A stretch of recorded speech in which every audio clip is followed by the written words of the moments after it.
We also have present with us today, you all know Miss Gwen Carr is here, but we have Miss Tanika Cox, who is the mother of Fred Cox, whose son was killed by police in High Point, North Carolina, at a church.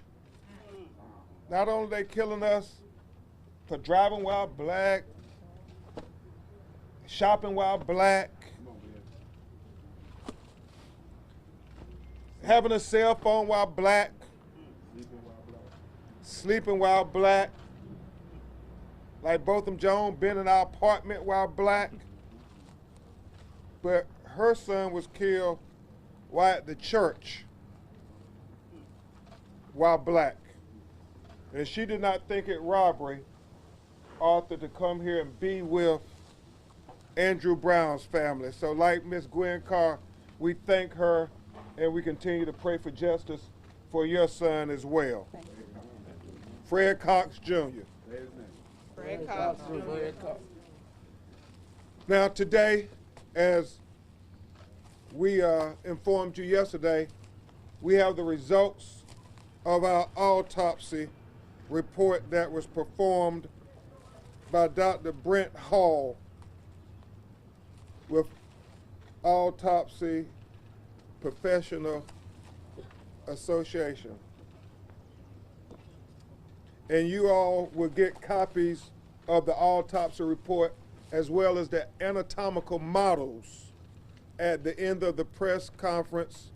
And for those of you not present with us here in Elizabeth City, North Carolina, if you go to press@bencrump.com, they will send it to you electronically. We're going to hear from our legal team in this order, and then we're going to hear from the family members that are present. You're going to hear from Attorney Wayne Kendall, and he's going to go through some of the details of the autopsy. Then you're going to hear from my other great co-counsel, Good Omega. That is going to be Attorney Harry Daniels. And then you're going to hear from this brilliant commentator, attorney, Bakari Sellers. And then you will hear from Khalil, the son of Andrew Brown Jr. And finally, from our legal team, you will hear from Chantel Lassiter, who not only is a member of our legal team, but personally knew Andrew very well. And this is going to be most emotional for his son and his family, but also for Chantel, who became like family and working with this family. I want to thank Mr. Darius Horton. I mean, he's really helped the family a lot. He will be handling the services, the funeral services on Monday at 12 noon. But he also made sure that whatever the family needed with making sure they worked with the medical examiner, that he accommodated them. So we can never say thank you enough, Mr. Horton. Thank you. Thank you, Mr. Horton. Now, you all know from the death certificate that it was a penetrating gunshot wound to the head. But Attorney Sellers, what they did not know was that it was a kill shot to the back of the head. And so we're going to have Attorney Wayne Kendall go through the autopsy report for you in detail. And then we're going to have other members of the legal team talk about the relevance of how we put this puzzle together, because they won't release the video. So painstakingly, We have to keep putting the pieces of the puzzle together. Attorney Wayne Kendall. Thank you, Ben. My name is Wayne Kendall. I want to first thank the Brown family for giving me the opportunity to be here, to be a part of the legal team representing them in this investigation and the legal part of representing them if necessary in court. Hey, let's hold it. Yeah, we got it. Yeah. We commissioned a private individual autopsy report, postmortem report, because we don't have access to anything that's official. And what our preliminary autopsy report shows is that there were 5 penetrating bullet wounds to the body of Andrew Brown Jr. Now, consistent with what you have probably already heard, is that the first initial shots were through the front windshield of the vehicle that he was located in at the time that Hold on 1 second, they're trying to do surveillance on us. What you probably heard already, and you heard yesterday when Ms. Lassiter gave her recitation of what she saw on the video yesterday, was that Mr. Brown had his arms up on the steering wheel of the vehicle that he was then located in. And what happened was that there were 4 bullet wounds to his right arm. These bullet wounds, according to the autopsy, were more or less glancing shots. They were not fatal shots. So he was able to back up as these shots were coming into the vehicle. He was able to back up, turn the vehicle around, spin off across a vacant lot, and at that time, he was hit in the back of the head here, and that is the fatal bullet wound that was described in the death certificate as a penetrating bullet wound to the skull. And that was the cause of death, that was the manner of death by gunshot.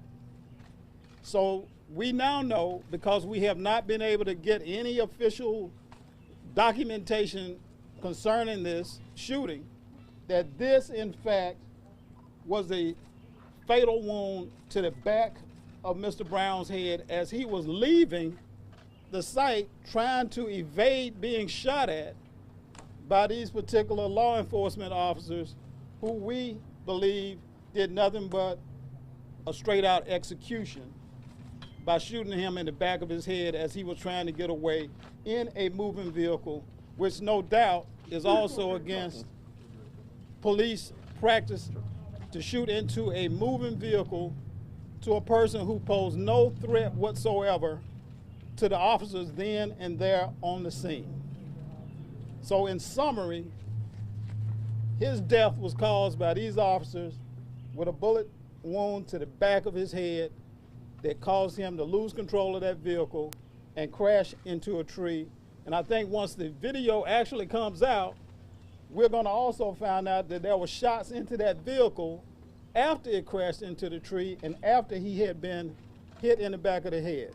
The certificate also says that the time of death was within minutes after this particular gunshot wound to the back of the head. Thank you. Thank you, Attorney Kendall.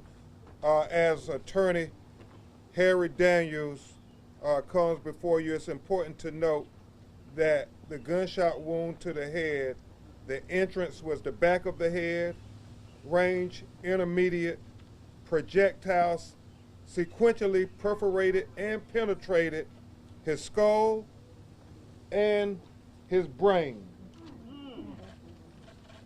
It's important to note that the projectile was recovered in his brain. It never exited. And the trajectory, Attorney Daniels, was from bottom to top, left to right, back to front. So it went into the base of the neck, in the bottom of the brain, the skull, and got lodged in his brain. Oh, Lord.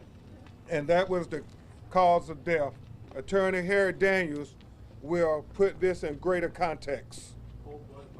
Exactly. Execution. Execution. Let's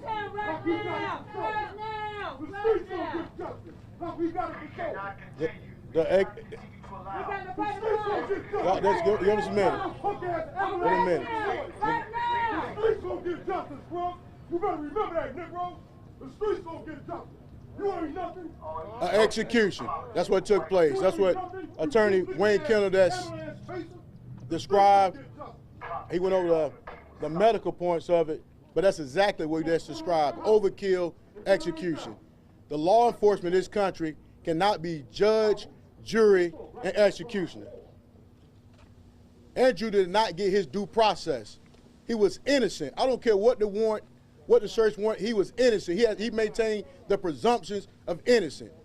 So far as I'm concerned, that innocent man was killed by law enforcement. Overkill, unjustified shooting. Shot this man while he had his hands on the steering wheel. He wasn't fleeing. He wasn't fleeing. Let's get that word going. He wasn't fleeing. He was trying to run because he was scared of his life. He was scared for his life. And anybody here, if you get shot at, hold on, brother.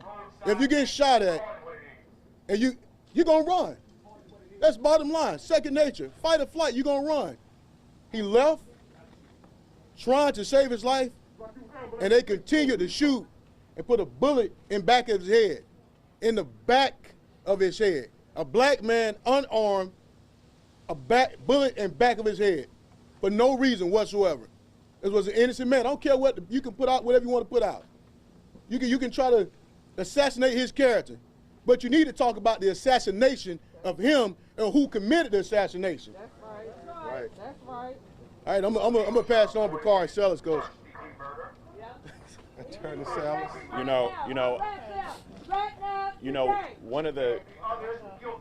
One of the things that I wanted to mention today is that we have the privilege of,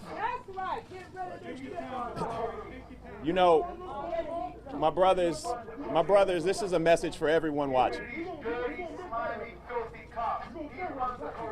Hey, you don't have to like us. That's fine, but please have respect for the family. So what we're trying to say is you don't have to care for Ben or Bakari or Harry. You don't have to be Democrat or Republican. You don't have to be white or black to realize that what this family has not gotten is justice. We have an execution here in Elizabeth City. We have an execution here in Elizabeth City, and what I want people to understand while we have this execution is we demand justice from the sheriff's department. We demand justice from this district attorney. We demand justice not for anybody standing up here, but we demand justice for Andrew Brown and his family. Amen. Andrew Brown and his children. So you don't have to care or like Benjamin Crump. You don't have to like Bakari Sellers. You don't have to like Harry Daniels. You don't have to be a Democrat or a Republican to feel like injustice was done. You don't have to be black. You don't have to be white. You just have to have a beating heart or moral conscience to understand that injustice was done. So we will deal with people who may not like us. We will deal with people who may not vote like us. But at the end of the day, I do not care what you look like, who you pray to, where you walk, or how you vote. But what I do care about is the fact that an injustice was done. Now, y'all done got me carried away. I know that people said that, I switched accents. But my daddy in Denmark, South Carolina, my daddy would always say, you never argue with a fool because you don't know who's watching. Amen. And they can't tell the difference. All right, bless your heart, Bakari. But I'm saying today, for everybody, we on the same side and we want justice. Amen. We actually had a conversation. We stand together. We got Khalil. We got his brother on FaceTime right here. We got Khalil's mama right here. We have the mother of the family. We have 5 kids, and I don't care how you vote. I don't care if you're black or white. I don't care if you don't like me. But have a moral conscience for the injustice that's going on. The media has to gain control and say, we demand some transparency and some action from this body. We don't know what the video is going to show because they ain't shown us nothing. Yeah. And we also have bad laws in the state of North Carolina. And everybody should be held accountable for the fact that in Columbus, Ohio, the video came out in a few hours. And you hear that pain? You hear the pain of the young lady in the back? That pain is all throughout the community.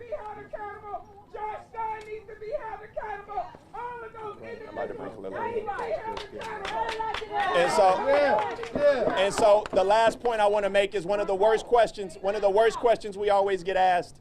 My last point is this. One of the worst questions we always get asked is, can the family tell everybody to be calm and peaceful? Yeah. And people always come up to the family and put that onus on them. All right. You know, they always say, can the family have a message to people? We appreciate the people who are protesting peacefully. We appreciate that. But if we want calm, if we want justice, then that onus is not on this family. That onus is the people who are hiding the information we need to get answers. And so I know that we want to yell, I know we want to scream, but I just ask that you all take a moment and breathe and pray for Khalil. Amen. Khalil's going to come up, and Khalil is the only one that's in this audience, I do believe, that actually had to witness his father be executed. So, again, I don't care what you look like, who you vote for, or who you like or don't like up here. I understand that. But let's lift this young brother up because he's witnessed something and he's now a part of a fraternity that none of us want to be a part of. Amen. Khalil. Touch him. Give him strength. For one, it's too much violence going on. That's not the key. Because that's just going to make everything worse. It's too much going on already with us black folks doing it to each other. You know what I'm saying? That's not right at all. We need to focus on that if that's the case. You know what I'm saying? So violence is not the key. But to my pops, man, yesterday I said he was executed. This autopsy report showed me that was correct. Those 3 gunshots to the arm, that wasn't enough. That wasn't enough. It's obvious he was trying to get away. It's obvious. And they gonna shoot him in the back of the head. Man, that shit not right. That's not right at all, man. Not right. Like, not right. Man, stuff gotta change.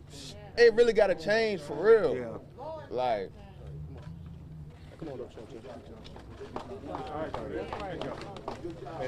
It was actually 4 gunshots to the arm, and they kept shooting. Now we're gonna hear from Attorney Chantrell Lassiter. I want y'all to hear the pain in this community, the pain, the yelling that y'all hear, the agony that y'all hear. This is pain. And a lot of times pain is interpreted as rebellion or whatever people want to interpret it as. Call it what it is. It's painful. This is painful for this family. This is painful for this community. We came up here yesterday, as Khalil said, and we told you it was an execution. People were questioning, well, you know, what about this, what about that? It was an execution. It was an assassination of this unarmed black man, and that is painful. And we are tired. Mothers are tired. Sisters are tired. Right. That's right. Don't forget about fathers. Fathers are tired. That's right. Communities are tired. Grandparents, uncles, aunts, cousins, friends, people that you call your family is tired. Tired. Y'all have to hear that pain. Y'all don't tune it out. Because people are yelling and it's not traditional or it's not conforming to the norm. It is pain. You have to hear that. And justice will be served. Justice will be served. Amen. Thank you. Miss Gwen Carr, Miss Tanika Cox, 2 members of a fraternity that nobody wants to be a part of. Some say it's one of the quickest growing fraternities in the black community. Having the police kill our loved ones unjustly. And so, as Attorney Lassiter talked about pain, you see the pain in real life with these mothers who will have a hole in their hearts forever because their sons didn't bury them they buried their sons. We will start with Miss Gwen Carr, who is one of the original mothers of the movement from New York City. Her son is Eric Gardner.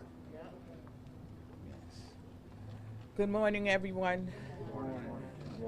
Here I stand again in solidarity with this family who has joined a fraternity, a club that no one wants to be a part of. But when you do become a part of it, you don't know the pain. You don't know the strength that the family has to have in order to endure. And for Khalil to watch his father being executed, can you just imagine? Put yourself, don't only have sympathy, have empathy. Put yourself in that position. Tell them, Gwen. What would you do if you saw your child, your mother, your father, whomever being executed? An unarmed person being executed. They came here for that purpose. They never intended, in my opinion, they never intended to take him alive. Tell them, Gwen. They came with the intention. They had their own agenda when they came to that car. And that's not right. This is what they do in the black and brown communities.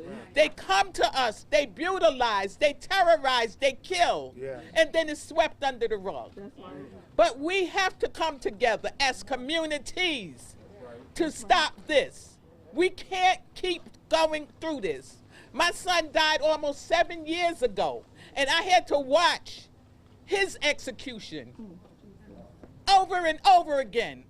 I never watched the tape in its entirety because I couldn't.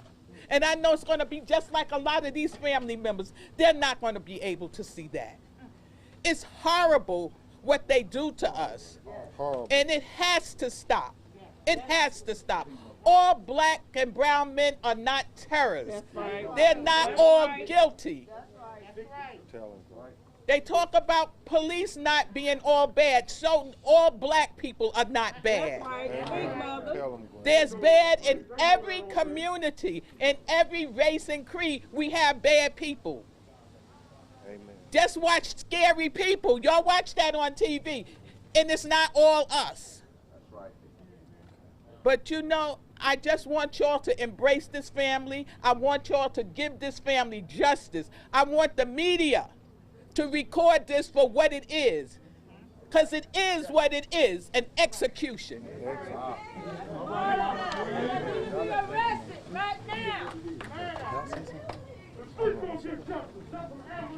And here you go, sweetheart.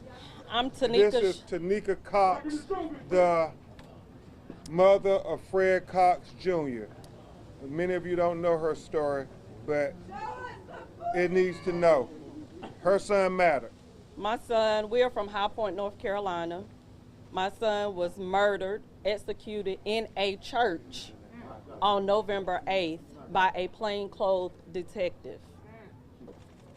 The pain is unbearable. It's undescribable. And my heart goes out to Khalil. I can't imagine his pain seeing his father slaughtered like a pig. They killed him. He is a murderer. They're trying to make it common to kill, for the cops to kill people of our skin tone. We gotta stop it. They gotta be held accountable with killing us. It's not normal. And we need to start right now by putting them behind bars. Because had it been the other way around and his daddy killed them, he would never walk these streets again. Amen. So we got to hold them at the same level as we hold our black and brown boys. Amen. They need to be locked up right now. Yesterday, last week, November 8th, he should have been locked up. But I still don't know who this man is that murdered my son in a church. Justice for your daddy, baby. I'm standing with you 100%. Say his name, Fred Cox. Fred Cox. Say his name, Andrew Brown. Andrew Brown. Say his name, Fred Cox. Fred Cox. Say his name, Andrew Brown. Andrew Brown. Okay, very briefly, we will hear from Arthur, Oscar, and Kirsten Ford. Okay, then we gotta get the question. Y'all go. Look, I'm no politician, I'm no activist. I'm just a person that grew up in the hood, that always everybody know me for the truth. And I just want to say one thing to all the cops across America. If we running away from y'all, Come on now. Tell them, Arthur. why do y'all feel the need to use a bullet to stop us from running? This ain't when we was kids and we playing cops and robbers. To me, y'all make me feel like y'all still playing that game. That if they get in the way, they can't get away. But y'all use a bullet, which is fatal, that we can't come back from. Yep. I don't understand that. They asked this man to comply. He complied and he died. If we complied, why do we die? Kirsten Ford. No justice. No peace. No justice. No peace. No justice. No peace. What do we want? Justice. What do we want? Justice. What do we want? Justice. When do we want it? Now. When do we want it? Now. When do we want it? Now. My name is the Reverend Kirsten John Foy, and I've traveled down here with Gwen Carr, and I have observed the disrespect that the city of Elizabeth had displayed not only to this family, to this community, but to the lawyers, to the elected officials who represent this city. And it is high time that we elevate this conversation and ask that the Department of Justice come in and oversee how the city of Elizabeth plans to move forward. They announced yesterday the declaration of a state of emergency prior to the release of the video, which means they know the inflammatory nature of the content, and they know the community is not going to respond in a way that is manageable for them. So what that means is that the city of Elizabeth City is going to continue in the vein of disrespect of this family and this community and cannot be trusted with the oversight and the security of the city, the protesters, the family, and this community. The Justice Department needs to come in and oversee this right now. Amen. Say no more. Show the video. Say no more. Show the video. Say no more. Show the video. Say no more. Show the video. Say no more. Roland Martin, open for questions. Ben Crump, it has been 6 days since this shooting. Have you ever seen a situation where an official autopsy has not been released by the medical examiner, no comment from the district attorney, and no public comment even since yesterday from the sheriff and the county attorney? Repeat the question, too. Repeat the question, No, sir. you repeat I it. want to hear it clear. Go ahead. Again, have you ever seen a situation where 6 days after the shooting, no release of the actual autopsy from the medical examiner? That's first. We have not gotten any preliminary autopsy or anything from the medical examiner at this point. District Attorney, have y'all had any contact with the DA? Has the DA said anything to the attorneys or the family about an investigation? The question was, Roland asked, have the team had any contact with the district attorney? I've spoken with the district attorney. I believe it was on Thursday. Chantel, was it Thursday? Spoke with the district attorney on Thursday. Myself with some community leaders, as well as my Chantel and I. One thing we was promised was transparency from his office, and that the video, if shown to the family, that it would not be, it would be the raw video, no redaction, anything. Obviously, that didn't happen. As of any further communication, we haven't heard from the district attorney since. So do you know if the DA's actually launched an investigation? No, we do not. He hasn't given any indication that they have any investigation whatsoever. The SBI is leading investigation. The DA was doing the prosecution. Can So, you comment on the North Carolina law that requires the judge to sign off on the police footage? He asked, what's your name? Manuel Bojorquez, CBS. Manuel from CBS asked to comment on the law in North Carolina. And I want people to focus on this, because as we try to change this system that leads to the black blood that flows in the streets of this country, we have to understand that we need to focus on the halls of the State House and the halls of Congress, because in North Carolina they have a bad law. But what I can also tell you is if Andrew Brown did something to justify his shooting, then they would have gotten that approval from a judge last Wednesday night or Thursday morning. If he attempted to hit them, shot at them, anything, which we know didn't happen, they would have gotten that approval early. This law makes absolutely no sense whatsoever. And let me tell you why I am lasering in on this. Let me tell you